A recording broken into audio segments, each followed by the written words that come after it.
Hello guys, कैसे हैं आप लोग। आपका मोस्ट वेलकम इस वीडियो में दोस्तों। My name is Sabjeet Mishra, I am your G educator और आप देख रहे हैं हमारी क्लास स्पेशल। दोस्तों इस क्लास में, इस वीडियो में हम आपसे कोई पढ़ाई की बात करने वाले नहीं हैं। इस वीडियो में आपसे हम बात करने वाले हैं कि 2023 में आपको कौन कौन सी प्रॉब्लम आपके सामने आएंगी जिसको आपको फेस करना है और उन सब प्रॉब्लम के सोल्यूशन क्या हो सकते हैं। दोस्तों इसके साथ ही हम इस वीडियो में बात करेंगे कि जनरली कौन सी मिस्टेक बच्चे करते हैं जो हमें इस साल नहीं करनी है, हमें ध्यान देना है, क्योंकि 2023 ये वो साल है जिस साल हमें सिलेक्शन लेना है। आप चाहे नए हो चाहे पुराने हो दोस्तों, डजेंट मैटर, क्योंकि अभी इस ईयर की शुरुआत हुई है। यानी आप सबके पास भरपूर टाइम है एग्ज़ाम देने का, तैयारी करने का, सिलेक्शन लेने का। तो हम सारी बात करेंगे दोस्तों, तो इस वीडियो को ध्यान से देखिएगा, क्योंकि जब हम तैयारी करते थे आपकी तरह तो हमें उस समय क्या क्या प्रॉब्लम फेस हुई, हम वही प्रॉब्लम आपके सामने लेकर आ रहे हैं दोस्तों। ठीक है, चलिए। तो 2023 में दोस्तों क्या क्या प्रॉब्लम होंगी हम उसकी बात करेंगे दोस्तों। देखिए सबसे पहले हम लोग बात करेंगे आपके एग्ज़ाम की। दोस्तों इस साल जो सबसे बड़ी प्रॉब्लम आने वाली है वो आने वाली है मल्टीपल गवर्नमेंट एग्ज़ाम। जी हाँ, ये होने वाला है। आपने देखा होगा कि 2023 के स्टार्टिंग में आपको LIC AAO और LIC ADO की वैकेंसी देखने को मिल रही है। कुछ दिन के बाद रिजर्व बैंक ऑफ इंडिया की वैकेंसी आ जाएंगी। उसके बाद बीच में FCI की वैकेंसी आ सकती हैं, ESIC की वैकेंसी आ सकती हैं। उसके बाद दोस्तों RBI ग्रेड भी है, स्टेट बैंक ऑफ इंडिया है, RRB PO है, RRB क्लर्क है, IBPS PO तो क्लर्क है। उसके अलावा दोस्तों SSC की बात कर लें, UPSC की बात कर लें, FSSAI की बात कर लें, LIC की बात तो हम कर ही चुके हैं, इंडियन रेलवे की बात कर लें, वेरियस स्टेट गवर्नमेंट के जॉब की बात कर लें दोस्तों, बहुत सारी वैकेंसी आएंगी। ठीक है, तो जब ये वैकेंसी दोस्तों आती हैं तो इसमें दिक्कत क्या होती है। सबसे बड़ी प्रॉब्लम ये होती है कि हम कहाँ पे फोकस करें। फॉर एग्जांपल दोस्तों, अगर हम पिछले साल 2022 की बात करें तो आपने देखा होगा ड्यूरिंग द आपके एग्ज़ाम जो हो रहे थे, तो ड्यूरिंग आपके एग्ज़ाम वैकेंसी लगातार कॉन्टिन्यूस आ गई। मतलब RRB क्लर्क आया, PO आया, IBPS PO क्लर्क आया, SBI आया, तो हमें टाइम ही नहीं मिला कि हम प्री की तैयारी कैसे करें और मेंस की तैयारी कैसे करें। हाँ, जो बच्चे काफ़ी टाइम से तैयारी कर रहे थे तो वो तो ठीक है, मैनेज कर लिए, लेकिन बहुत सारे नए बच्चे और जो मिड टर्म में बच्चे थे वो कंफ्यूज हो गए। यहाँ पे बहुत सारे बच्चों का सिलेक्शन इसीलिए नहीं हुआ कि वो प्रॉपर किसी एग्जाम पे फोकस कर ही नहीं पाए। और सबसे बड़ी दुर्घटना SSC की हो गई। SSC ने 20,000 वैकेंसी दिखाकर ये परेशान कर दिया। भाई जो बैंक वाला बच्चा है अब वो भी क्या कर रहा है, तैयारी कर रहा है SSC की। तो इतने शॉर्ट टर्म में तैयारी होती नहीं है, ना आप यहाँ गिरे ना आप वहाँ गिरे दोस्तों, ये आपने फील किया होगा। इस बार भी ऐसा होगा, इस बार भी ऐसा होने वाला है, श्योर होने वाला है कि आपके सामने कॉन्टिन्यूअस वैकेंसी आना शुरू हो जाएंगी बैक टू बैक। और फिर आप ध्यान दे नहीं पाओगे कि यार हम प्री कैसे निकालें, मेंस के क्वेश्चन कैसे सॉल्व करें, हम मॉक टेस्ट कब दें, हम SSC की तैयारी कब करें, रेलवे की तैयारी कब करें। तो इसमें आप कंफ्यूज जाते हो दोस्तों। तो इसका सोल्यूशन सबसे सिंपल सा क्या है दोस्तों, तो मैं आपको एडवाइस करूंगा कि आप सबसे पहले तो किसी एक एग्जाम पर फोकस कीजिए। आप 2 एग्जाम पर फोकस कर सकते हैं क्योंकि इस समय टाइम है। तो सबसे पहले आपको ध्यान देना होगा कि आप अपने बेसिक गलतियां जो आप करते हो, मतलब फॉर एग्जांपल फरवरी मंथ है तो फरवरी मंथ, मार्च मंथ, अप्रैल मंथ, 3-4 महीने ऐसे रखिए टारगेट जिसमें आप अपने बेसिक क्लियर करें। आप नए हो पुराने हो डजेंट मैटर। तो इन 4-5 महीनों में आप अपनी इतनी तैयारी कर ले दोस्तों कि सीधे आपको फिर एग्जाम ही देना हो। तो पहले एक एग्जाम पे फोकस करें कि आपको कौन सा एग्जाम निकालना है। आप बोलोगे सर ऐसा कैसे हो सकता है, आजकल रेलवे वैकेंसी बड़ी कम आ रही है या आजकल SSC की वैकेंसी बड़ी कम आ रही है बैंक की। देखिए दोस्तों एक बात मेरी समझिएगा, जैसे कुछ बच्चे केवल UPSC ही फोकस करते हैं, उनका वो ड्रीम होता है। क्या उनके सामने बैंक की वैकेंसी नहीं होती, होती है ना। क्या उनके सामने रेलवे की या स्टेट गवर्नमेंट की वैकेंसी नहीं होती, होती है ना। बट वो फोकस एक पे करते हैं। तो मैं आपसे बोलूँगा एक चीज़ पे फोकस कीजिए, उसमें आप एकदम अच्छे से मास्टर बन जाइए। अगर आपको टाइम मिलता है तो आप दूसरे एग्जाम पे जा सकते हैं, लेकिन दूसरा एग्जाम वही चूज कीजिए जो आपके एग्जाम के ऑलरेडी पैटर्न के हिसाब से, जैसे इंश्योरेंस का हो गया दोस्तों, हाँ, जैसे ESIC एग्जाम हो गया, FCI का एग्जाम हो गया, तो थोड़े बहुत पैटर्न मिलते हैं। RBI ग्रेड बी का एग्जाम हो गया, reserve bank of India assistant का एग्जाम हो गया, तो ये आपके एग्जाम से मैच करते हैं। जो बच्चे SSC वाले हैं, SSC दोस्तों, रेलवे हो गया, FCI हो गया, आपके स्टेट के डिफरेंट एग्जाम्स होते हैं, आप वहां पर भी फोकस कर सकते हैं क्योंकि उनका पैटर्न मिलता है। आप ओवरलैप मत कीजिए। बैंक की तैयारी और SSC की एक साथ नहीं हो सकती है, उनके सिलेबस अपने अपने डिफरेंट हैं। हाँ, जो बच्चा एकदम मास्टर हो चुका है तैयारी में, वो ओवरलैपिंग कर सकता है। लेकिन अगर आप नए हो तो इनसे बचिए आप दोस्तों। सबसे बड़ी प्रॉब्लम आपको ये आने वाली है इस साल। इसके बाद देखिए नंबर 2 की बात करें दोस्तों, तो नंबर 2 जो हमारा है, आप यहां पर बच्चे देख पा रहे हो, तो इस इमेज का मतलब है दोस्तों कि लॉट ऑफ कंपटीशन काफी इंक्रीज होगा। इंक्रीज क्यों होगा दोस्तों? क्योंकि मार्च अप्रैल के बाद जो बच्चे ग्रेजुएट होंगे वो भी तैयारी करने के लिए आए हैं। जो बच्चे 1 साल से तैयारी कर रहे हैं वो तो हैं ही एग्जाम में। जो बच्चे 2 साल से हैं, 3 साल से हैं, तो कहने का मतलब कि इस बार फिर से फ्रेश लॉट आएगा, और ये फ्रेश लॉट जो आएगा ये संख्या बल को बढ़ाएगा। तो कहने का मतलब दोस्तों क्या है कि आपके सामने काफी ज्यादा कंपटीशन बढ़ने वाला है। तो लॉट ऑफ कंपटीशन आपको फेस करना है इस साल, क्योंकि 2023 भाई नेक्स्ट ईयर इलेक्शन है, सरकार वैकेंसी निकालेगी डिफरेंट डिपार्टमेंट में, डिफरेंट मिनिस्ट्रीज में। तो कंपटीशन आपको देखने को मिलेगा, क्योंकि इस बार नया स्लॉट भी आएगा, और वो बच्चे जिनका सिलेक्शन नहीं हो पाया लास्ट ईयर या उसके लास्ट ईयर, वो भी कॉन्टिन्यूअस यहां पे लगे रहेंगे। इसका सोल्यूशन क्या है दोस्तों? देखिए, इसका सोल्यूशन सिंपल सा ये है कि आप किसी बच्चे को एकदम भी तेज मत समझिए। ऐसा होता है दोस्तों, जब हम तैयारी करते हैं तो हम देखते हैं कि यार वो बच्चा तेज है, हम कमज़ोर हैं, तो कहीं ना कहीं हमारे मन में क्या आता है, कॉम्प्लेक्स फीलिंग आती है, और हमें लगता है कि यार इतने सारे बच्चे, हमारा सिलेक्शन कैसे होगा। नहीं, ये सबसे गलत बात है भाई। किसी और से आप अपना कंपैरिजन कैसे कर सकते हो? तो पहली चीज़ अपने माइंड से ये निकाल लीजिए आप कि यार इतने सारे बच्चे, हमारा सिलेक्शन कैसे होगा, पहली बात। दूसरी बात, कभी नहीं, ऑलमोस्ट ऐसा होता है दोस्तों कि हमें लगता है कि यार जो हमारा पैटर्न है पढ़ाई करने का वो गलत है, सामने वाला हमें सही इंफॉर्मेशन देगा, तो हम दूसरे बच्चों पर डिपेंडेंट हो जाते हैं यार, कि वो जैसे बोलेगा, वो जैसे बोलेगी, हम ऐसे ही पढ़ाई करेंगे। ऐसा नहीं है दोस्तों। मैं अपनी बात करूं, आप मुझसे लेट नाइट आप पढ़वा सकते नहीं हो मुझे। आप मतलब आप बोल दो कि नहीं 2 बजे तक पढ़ना है, नहीं भाई मैं 12 बजे तक सो जाऊंगा, मेरी वो हैबिट है। हाँ, मैं मॉर्निंग में उठ जाऊंगा जल्दी। तो आप लोग देखते हो कि यार ये बंदा रात के 3 बजे तक पढ़ रहा है, तो हमें पढ़ना है। ऐसा नहीं, आपको दूसरों को फॉलो करना ही नहीं है, आपको बस अपने आप को फॉलो करना है। आपकी स्ट्रेंथ, आपकी वीकनेस दोस्तों अलग अलग है ना। और कंपटीशन से मतलब क्या है यार, आपको एक वैकेंसी चाहिए, तो सबसे पहले अपने माइंड में ये डाल लो कि तुम्हें सिलेक्शन लेना है, और तुम्हें इस साल ही। बहुत सारे बच्चे ये भी सोचते हैं कि यार इतना कंपटीशन इस साल तो हो नहीं पाएगा, चलो इस बार देख लेते हैं, अगली बार तैयारी करेंगे। ये सब अगर आपने सोच लिया तो फिर दोस्तों क्या है कि आप सिलेक्शन ले ही नहीं पाओगे। बहुत सारे बच्चे सोचते हैं कि यार जॉब क्विट करते हैं, प्राइवेट में आते हैं, वहां ठीक रहेगा। बहुत बुरे हालात आपके हो जाएंगे अगर आप ये सोच रहे हो तो कंपटीशन बढ़ेगा, ये आपको दूसरा फैक्टर देखने को दोस्तों मिलेगा। आगे बढ़ते हैं। तीसरा और सबसे बड़ा फैक्टर दोस्तों, घर वालों का प्रेशर। घर वालों का प्रेशर आपके ऊपर रहेगा। अगर आप नए हैं तो प्रेशर थोड़ा कम रहेगा, और अगर आपका सिलेक्शन 1 साल में नहीं हुआ या 2 साल में नहीं हुआ, बहुत सारे बच्चे ऐसे भी होते हैं जिनका सिलेक्शन 3-4 साल में नहीं होता। तो जैसे जैसे आपका सिलेक्शन नहीं होता है, वैसे वैसे फैमिली का प्रेशर बढ़ने लगता है। फैमिली का प्रेशर बढ़ता है। बहुत बार पेरेंट्स हमें कुछ ऐसा बोल देते हैं जो हमें बुरा लग जाता है दोस्तों, उससे हमें डीमोटिवेशन होता है।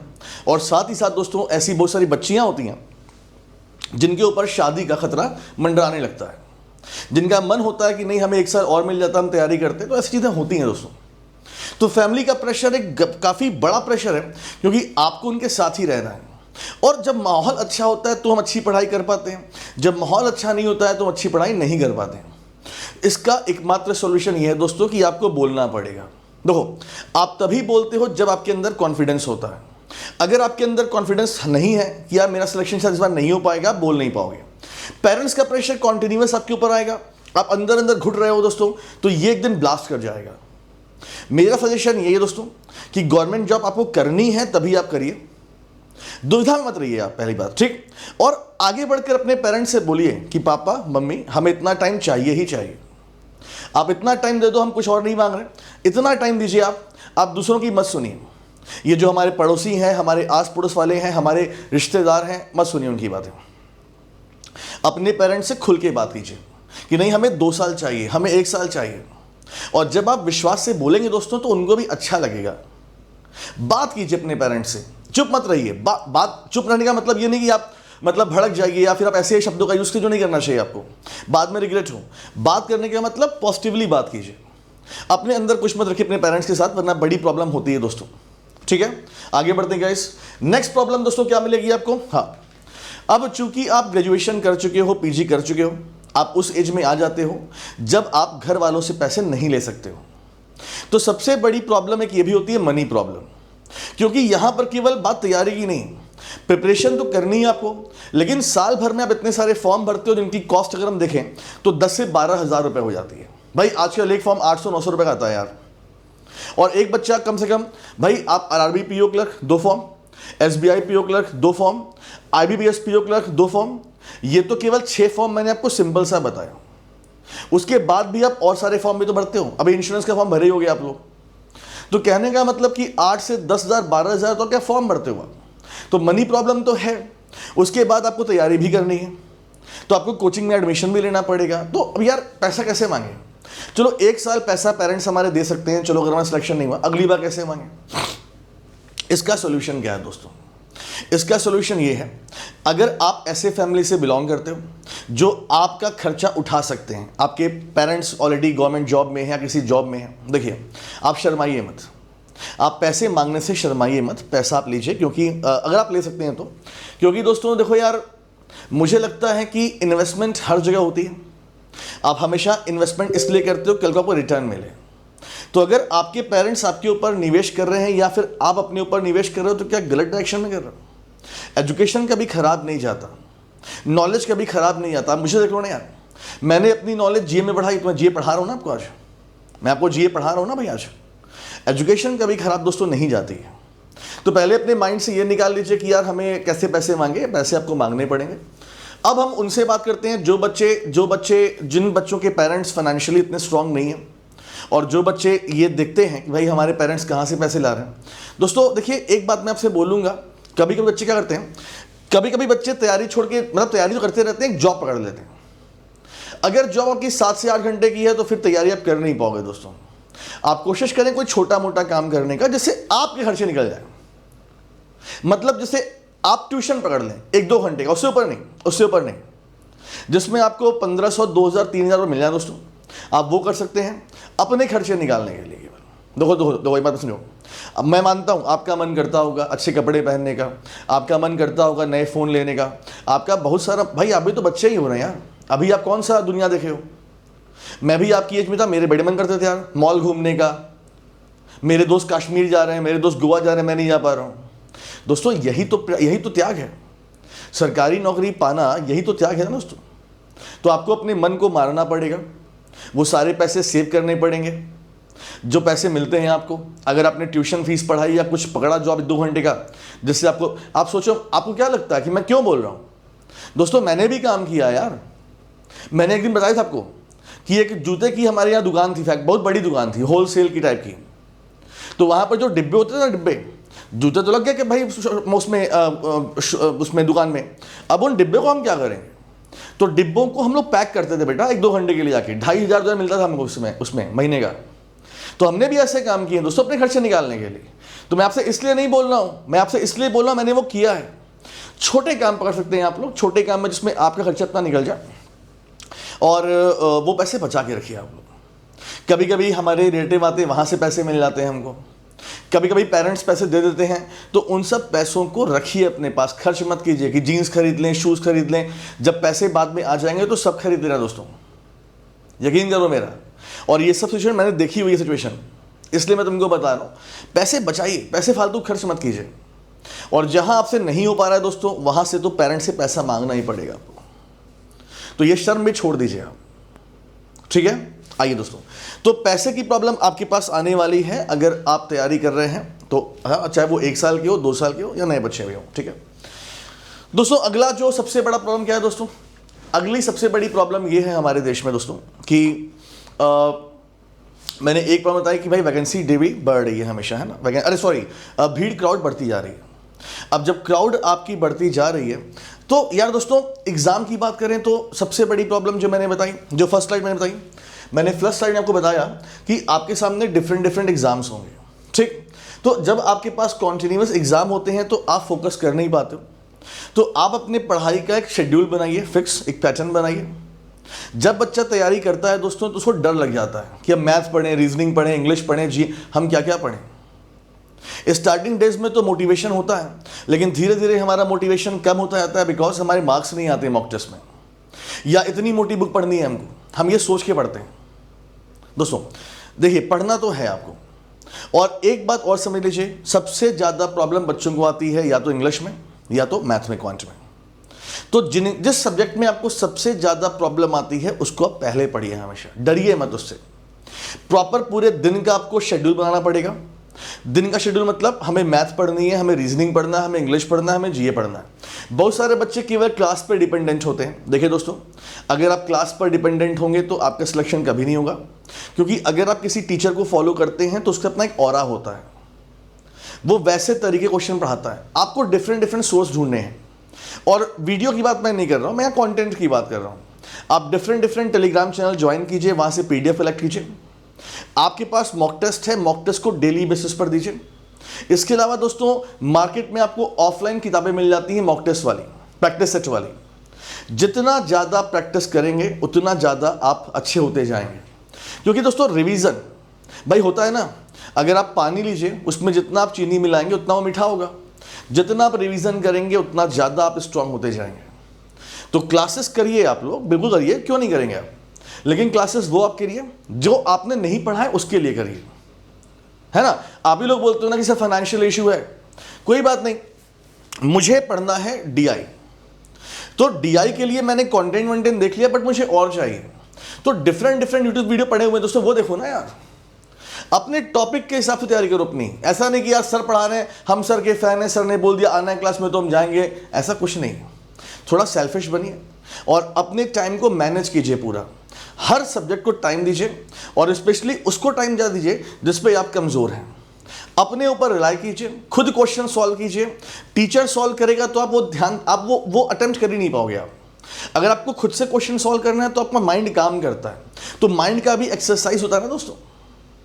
तो कहने का मतलब दोस्तों, कंपटीशन बीट करने के लिए आपके पास प्रॉपर एक फिक्स शेड्यूल होना चाहिए। और शेड्यूल मैं फिर से बोलूंगा, इस शेड्यूल में आपको अपने आप को ज़्यादा टाइम देना है, बिकॉज एग्जाम आपको देना है, आपके टीचर को नहीं देना है। तो ये बात मेरी ध्यान रखिएगा। वीडियोस कम से कम होने चाहिए मेरे हिसाब से, कंटेंट ज़्यादा से ज़्यादा होने चाहिए आपके पास, सेल्फ प्रैक्टिस ज़्यादा होनी चाहिए आपकी, और मॉक टेस्ट जरूर होना चाहिए इसमें दोस्तों, ठीक। नेक्स्ट प्रॉब्लम दोस्तों क्या है? नेक्स्ट प्रॉब्लम है day by day vacancy decrease हो रही है। वैकेंसी डिक्रीज होने से क्या होता है दोस्तों, जॉब मिल नहीं पाती है। ये एक बड़ी प्रॉब्लम है। यहां मैं आपको डिमोटिवेट नहीं कर रहा हूं, यहां मैं आपको ये बता रहा हूं कि पॉपुलेशन ज़्यादा है, कंपटीशन ज़्यादा है, आपको अपनी स्किल को तेज़ी से ग्रो करना पड़ेगा, आपको तेज़ी से लर्निंग करनी पड़ेगी प्रॉपर स्ट्रेटजी के साथ दोस्तों। तो लेस वैकेंसी आपके लिए एक प्रॉब्लम है 2023 में दोस्तों, ठीक है। उसके बाद दोस्तों नेक्स्ट पॉइंट की बात करें, प्राइवेटाइजेशन। तो देखो, अब मैं किसी गवर्नमेंट की बुराई यहाँ करने नहीं आया हूँ, मैं आपको समझाने आया हूँ। देखो बेटा, जो समय की दरकार है, प्राइवेटाइजेशन तो होना ही होना है। और इसकी शुरुआत आज से नहीं हुई यार, इसकी शुरुआत 1991-92 से हो गई थी। तो day by day government of India कई सारे सेक्टर को प्राइवेट करेगी। अब कई सारे सेक्टर प्राइवेट होंगे तो वहाँ पे जॉब तो नहीं आएगी, यानी प्राइवेटाइजेशन का इम्पैक्ट क्या पड़ता है कि जॉब लेस होती है। अब जॉब लेस तो मैंने पहले ही समझा दिया आपको कि वैकेंसी कम होगी। इससे भी एक मानसिक तनाव हो जाता है, इससे भी एक मानसिक तनाव हो जाता है दोस्तों। तो मैं आपको इतना ही बोलूँगा। अभी क्या है वो देखिए सिचुएशन। कृष्ण भगवान ने कहा था कि कर्म करिए, फल की इच्छा मत कीजिए। आप पहले अपना कर्म कीजिए, ये सब बातों को छोड़िए। क्या होगा क्या नहीं होगा देश में वो आपके हाथ में नहीं है ना यार दोस्तों। क्या कोविड-19 आया, बहुत लोग की मृत्यु हुई, क्या उनके हाथ में था क्या?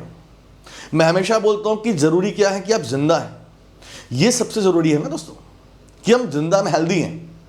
लाइफ सबसे प्रीशियस है, उसके आगे कुछ भी नहीं है। तो कहने का मतलब सरकार जो भी कर रही है छोड़िए, आप अपना कर्म कीजिए। क्योंकि दोस्तों आपके अंदर स्किल्स होगी, लोग आपको पूछेंगे। आप चाहे प्राइवेट जॉब कीजिए चाहे गवर्नमेंट जॉब कीजिए दोस्तों, अगर आप काम करोगे तभी आपकी पूछे, अगर आप काम कहीं नहीं करोगे तो कोई नहीं पूछेगा आपको दोस्तों, है ना। तो सिंपल सी बात है, सरकार क्या कर रही है छोड़िए, आप अपना ध्यान, अपना काम कीजिए आप, ठीक है दोस्तों। आगे बढ़ते हैं। नेक्स्ट प्रॉब्लम यहां पर आप देख पा रहे हो कि एक यहां पे पैसा दे रहा है बंदा और एक यहां बॉस बैठा है। यानी ये मैं आपको समझाना चाह रहा हूं कि डे बाय डे जो वैकेंसीज आती हैं, जो आप फॉर्म भरते हो उसकी फीस बढ़ रही है, इसकी बात कोई नहीं करता है दोस्तों। मैं आपको बताऊं, हमारी टीम AVP इस पर काम कर रही है, हम लोग काम कर रहे हैं इस पर। हम सरकार से बहुत जल्दी ये क्वेश्चन पूछने वाले हैं कि भाई फीस का क्या, फीस का क्या। तो हमारे 2 आंदोलन होने वाले हैं, मैं पहले आपको बोल दूं, एक गवर्नमेंट एग्जाम फीस की और दूसरी एग्जाम के पेपर की। कि भाई सारे डिपार्टमेंट जो एग्जाम कराते हैं, पेपर देते हैं, आप क्यों नहीं देते हो पेपर? तो पेपर बच्चा डाउनलोड कर पाए या आप उसे ऑफलाइन कैसे दे दो, पेपर दो आप, ये दो काम करने वाले। फीस बहुत ज़्यादा है दोस्तों एग्ज़ाम की, मैंने आपको पहले ही बोला 10 से 12 हज़ार रुपये आप फीस पे करने वाले हो इस साल, तो फाइनेंशियली थोड़ा मैनेजमेंट करना जरूरी है दोस्तों। हाँ चलिए, सोशल मीडिया। अब ये सोशल मीडिया जो प्रॉब्लम है, ये अपनी प्रॉब्लम है दोस्तों। देखो मैंने क्या बोला था कि आप अभी बच्चे ही तो, आपने दुनिया कहाँ देखी है। तो सोशल मीडिया कैसी चीज़ है दोस्तों जो हमको बार बार परेशान करती है। तो मैं आपसे यही बोलूँगा, एक रिक्वेस्ट करूँगा कि ऐसे मीडिया जो आपके काम के नहीं हैं, जैसे फॉर एग्जांपल हम फेसबुक की बात कर लें, इंस्टाग्राम की बात कर लें, टिकटॉक की बात कर लें, हालांकि वो तो बैन ही है दोस्तों। तो ऐसे जो है ना मीडिया, उसे हटाइए। जो आपके काम के ट्विटर, लिंक्डइन अभी आपके काम की चीज़ें हैं नहीं। आपके काम की चीज़ें हैं, टेलीग्राम हो गया या व्हाट्सअप भी हो सकता है, ये सब अपने फ़ोन में रखिए जो आपकी काम की चीज़ है। यूट्यूब रखना पड़ेगा आपको दोस्तों। और जो फालतू के सोशल मीडिया उन्हें हटाइए फ़ोन से, और एकदम दृढ़ निश्चय रखिए कि हमें देखना नहीं सब यार फालतू का, हमें फालतू काम करना ही नहीं, हमें बिल्कुल कॉन्सेंट्रेट रहना है अपने पढ़ाई पर। तो सोशल मीडिया का बायकॉट नहीं, मतलब आपको वही अपने फ़ोन में रखना है जो काम की चीज़ें आपके लिए। वैसे दोस्तों अब एक तो OTT प्लेटफॉर्म आ गया है। ड्यूरिंग द प्रिपरेशन ऐसे बहुत सारे बच्चे मुझसे बोलते हैं कि सर मैंने ये मूवी देखी, मैंने वो मूवी देखी, तो मुझे बड़ा आश्चर्य होता है इतना टाइम कैसे मिल जाता है। अगर आप बोलेंगे सर शनिवार तो आराम कर लेते हैं, भैया शनिवार रविवार उनके लिए आराम होता है जो काम करते हैं, आप काम थोड़ी ना कर रहे हो। तो ये जो OTT प्लेटफॉर्म्स हैं, इनसे बच्चे, इनका नशा बहुत ख़राब होता है। बीच में मुझे नेटफ्लिक्स का नशा लग गया था, मैं खाली पड़ा मूवी देख रहा हूँ। अब मैंने मूवी देखी या वेब सीरीज़ देखी, अब उसे ख़त्म करना है। अब उसे ख़त्म, वेब सीरीज़ सबसे डेंजरस है क्योंकि आजकल बड़े अच्छे कंटेंट आ रहे हैं वेब सीरीज़ में, और आपने एक देख लिया, आपको तो ख़त्म करना पड़ेगा ना। मैं आपको नाम बताऊँ, एक मैंने देखा था कोबरा काई वेब सीरीज़, भैया वो ख़त्म ही नहीं हो रहा है। अब मुझे ख़त्म करना था तो मैंने उसे ख़त्म किया, लेकिन मेरा बहुत टाइम लॉस हुआ उसमें। तो अगर आपको बहुत मूड चेंज करना है दोस्तों, तो आप कहीं ट्रैवलिंग कर रहे हैं, कहीं ऐसी जगह, तो आपने जैसे मैं क्या करता हूँ, मैं सारी मूवी को डाउनलोड कर लेता हूँ, और जब मैं घर जाता हूँ दोस्तों, घर जाता हूँ मैं अपने, तो मैं रात में देखता हूँ, वो वहाँ मैं यूटिलाइज़ करता हूँ। तो अगर आपको बहुत मन है तो टाइम को यूटिलाइज़ कीजिए। और देखो आप लोग एक सामाजिक प्राणी, मान लो कोई मूवी आ गई और आपका देखने का मन है तो देखिए, लेकिन अगर आपने 3 घंटे मूवी देखी है तो 6 घंटे और पढ़ाई कर लीजिए उसके अलावा, है ना। तो टाइम को मैनेज करना पड़ेगा दोस्तों आपको, ठीक है। चलिए दोस्तों, अब हम बात करेंगे कि यहाँ 15 मिस्टेक लिखा है, मैं आपको 15 नहीं समझाऊंगा, लेकिन जो बेसिक मिस्टेक आप करते हो मैं वो आपको समझाऊंगा दोस्तों, ठीक है। जैसे for example depending on someone else, ये सबसे बड़ी प्रॉब्लम है। मैं हमेशा अपने टेलीग्राम पर देखता हूँ कि बच्चियाँ पूछते हैं कि यार ये कैसे पढ़ें, वो कैसे पढ़ें। कुछ बच्चे अपना एक्सपर्टाइज देते हैं, मैं उन्हें बुरा भला नहीं कह रहा हूँ, भाई किसी ने हमसे हेल्प मांगी तो हम हेल्प कर दे रहे हैं। लेकिन दोस्तों आप ये भी तो समझिए कि आपका जो स्ट्रेंथ और वीकनेस है उससे डिफरेंट है, आपकी पर्सनालिटी डिफरेंट है उससे ना यार। तो एक अच्छा लर्नर बनिए। मुझे सीखना है, मैं लोगों की बातें सुनूंगा, जो अच्छे पॉइंट हैं, जो मेरे लिए पॉइंट है वो मैं ग्रैब्स करूंगा, और जो मेरे लिए पॉइंट नहीं वो मैं हटा दूंगा। तो डिपेंडिंग ऑन समवन एल्स ये मत कीजिए, ये बहुत ज़्यादा मत कीजिए, ठीक है दोस्तों। अच्छा, और देखिए, focusing on the only few section, pre और मेंस वाला लफड़ा।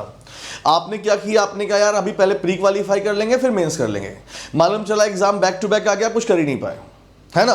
तो जनरल अवेयरनेस, मैं फैकल्टी भी हूँ तो मैं आपको समझाऊंगा, इसको आपको शुरुआत से साथ में लेके चलना है, क्योंकि ये आपका मेंस में भी आएगा, ये आपका इंटरव्यू में भी आएगा दोस्तों, है ना। तो आप केवल कुछ सेक्शन नहीं पढ़ सकते हैं, जैसे रीजनिंग। अब बच्चों को रीजनिंग बड़ी पसंद है, वही लगाए पढ़े, मैथ पढ़ लिया, इंग्लिश पढ़ ही नहीं रहे आप लोग, है ना। तो क्या आपका सिलेक्शन होगा। तो आपको शेड्यूल ऐसा बनाना है कि आपको सारे टॉपिक कवर करने हैं दोस्तों, ठीक है। और क्या लिखा है, इम्प्रॉपर और इनसफिशिएंट रिवीजन, जो मैं बोल रहा था आपसे, पूरे वीक की पढ़ाई कीजिए दोस्तों, और शनिवार रविवार वो 2 दिन दीजिए जिसमें आपका परफेक्ट रिवीजन हो पाए। रिवीजन सबसे बड़ी चीज होती है सिलेक्शन को लेकर। इम्प्रॉपर टाइम मैनेजमेंट दोस्तों, आपका टाइम मैनेजमेंट अच्छा नहीं है, आप सिलेक्शन नहीं ले पाओगे, ठीक है। Living important topics for last, देखिए ऐसा होता है ना करंट अफेयर्स, आप क्या सोचते हो, मतलब मैं आपको बताऊं कितने बच्चों को मैंने देखा सुनना कहते हुए, अरे लास्ट में कर लेंगे पीडीएफ से। हाँ लास्ट में, इस बार IBPS PO मेंस और SBI PO मेंस ने आपको ये बात सिखाई, आपको एक बात सिखाई, क्या सिखाई, आपने क्वांट का लेवल देखा, रीजनिंग का लेवल देखा, इन दोनों का एक अच्छा लेवल आ गया था। अब जिन बच्चों ने जनरल अवेयरनेस में अच्छा किया होगा उनका सिलेक्शन हो जाएगा।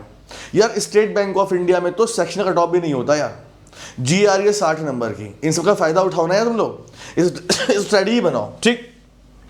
नो फोकस ऑन एक्यूरेसी, मुझे लगता है अगर आप क्लरिकल लेवल एग्जाम की आप बात करेंगे तो इसमें आपकी क्वेश्चन थोड़े से हल्के होते हैं, थोड़े से मैं बोल रहा हूँ, तो आपको इसमें एक्यूरेसी मेंटेन करनी होती है।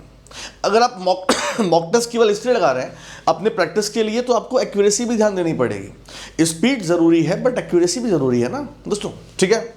और रुक जाओ, नो सेल्फ स्टडी, मैंने क्या बोला, आप केवल क्लास देखे पढ़े हो, क्लास देख रहे हो केवल, अपने आप को टाइम कहां दिया आपने। मैं आपको बताऊं दोस्तों, ऐसी प्रॉब्लम मैंने देखी थी MBA में। हम लोग MBA में, हमारे स्टैट्स एक सब्जेक्ट था, हमारे टीचर बहुत ही बढ़िया थे, तो उन्होंने स्टैट्स पढ़ाना शुरू किया, तो स्टार्टिंग में ही हमें सारे क्वेश्चन के आंसर मिलने शुरू हो गए। तो उनकी क्लास हम पढ़ते थे, केवल अपने सॉल्यूशन कभी नहीं किया। एग्जाम आया, हम सॉल्यूशन करने बैठे, एक स्टेप भूल गए, और एक स्टेप भूल गए क्वेश्चन कर ही नहीं पाए, है ना दोस्तों। सेल्फ स्टडी बहुत जरूरी होती है, ठीक है। नॉट हैविंग स्ट्रॉन्ग बेस, देखिए मैं हमेशा बोलता हूं तैयारी करते समय पे सबसे पहले आपको अपने बेसिक क्लियर करने होते हैं। एक बार आप बेसिक क्लियर कर लो, फिर आपको जो करना करो ना यार, मॉक टेस्ट दो या मतलब वीडियोस देखो, जो करना है वो, लेकिन बेसिक आपका तैयार होना चाहिए, ठीक है। Not taking mock test, it is too dangerous. अगर आप मॉक टेस्ट नहीं दे रहे हो तो आपका खुद का रिवीजन कभी नहीं हो पाएगा, आप खुद कभी नहीं सीख पाओगे, ना आप क्वेश्चन कर पाओगे और ना आपकी स्पीड एक्यूरेसी अच्छी होगी दोस्तों। नॉट वर्किंग स्मार्ट का मतलब वही है जो मैंने समझाया, कैसे पढ़ाई करनी चाहिए दोस्तों, ठीक है। तो ये सब कुछ बड़ी चीजें हैं, फैक्टर हैं जो आपको ध्यान देना चाहिए, ठीक है दोस्तों। इन सारी बातों को आप समझ लेंगे तो वीडियो बहुत लंबा हो जाएगा। आप बोलेंगे सर बहुत लंबा वीडियो हो रहा है, आपकी ज्ञान की बातें हो गई, ठीक है, मेरी बातें हो गई दोस्तों। तो मैंने आपको बस एक बात समझाई, प्रॉब्लम्स क्या है, सोल्यूशन में मैंने अपने एक्सपीरियंस को यहाँ पे झोंका है दोस्तों। और मिस्टेक की बात करें तो जो मिस्टेक मैंने दिखाई वो मिस्टेक नहीं करनी है आपको। थैंक यू सो मच, अपना ख्याल रखिए दोस्तों, मिलते हैं नेक्स्ट वीडियो में। Thank you so much.